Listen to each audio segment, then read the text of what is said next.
मैं वो और लखनऊ कविता का शीर्षक है। तो इससे पहले कि आप लोग सोचें कि कौन है वो, मैं बताना चाहता हूँ कि इस कहानी के सभी पात्र एवं घटनाएं काल्पनिक हैं। तो हम शुरू करते हैं कि वो जान थी जानकीपुरम की, मैं लेकर राज का राजा। वो जान थी जानकीपुरम की, मैं लेख राज का राजा। एक दिन मिले, वो जान थी जानकीपुरम की, मैं लेख राज का राजा। एक दिन मिले हम चौक पर पार कर रूमी दरवाजा। वहां से आई हमने उसे कश्मीरी चाय और लखनऊ को लेके बदल दी उसकी राय। फिर खिलाने ले गया उसे मैं कुलचा निहारी, फिर खिलाने ले गया उसे मैं कुलचा निहारी। बोली जल्दी निकलो यहाँ से, मैं हूँ शाकाहारी। उसने फिर अमीनाबाद की गुहार लगाई, उसने फिर अमीनाबाद की गुहार लगाई। हमने कहा आम खा लो पहले मक्खन मलाई। चौक का मक्खन मलाई फेमस आप जानते हैं।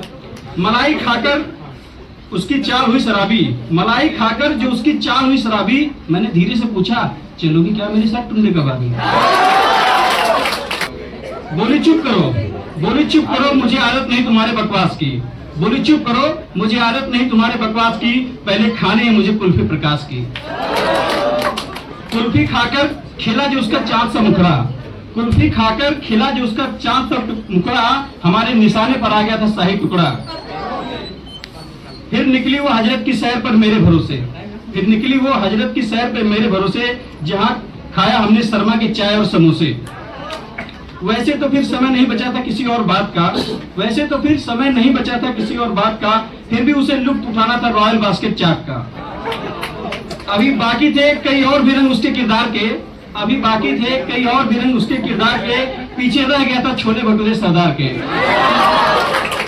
मैंने कहा अब रहने दो फिर कल आ जाना, मैंने कहा अब रहने दो कल फिर आ जाना। मत करना कोई धोखा, चलना है सचिवालय खाने बाटी चोखा। और आखिर की दो लाइनें कि बोली कल तो आना मुश्किल है, अधूरी रहने दो ये कहानी। कल तो आना मुश्किल है, अधूरी रहने दो ये कहानी। घूम लेना तुम अकेले, खा लेना इद्रिस की बिरयानी। अब सोचो किसी की प्रेम का अगर इतना खर्चा करवाए तो उसकी क्या हाल होगी। उस पर भी 4 लाइनें हैं कि इस तरह तुम्हारी चाहत में हो जाऊंगा कंगाल प्रिय, इस तरह तुम्हारी चाहत में हो जाऊंगा कंगाल प्रिय। तुम लूलू प्लासियों की रौनक में बुद्ध बाजार का माल प्रिय।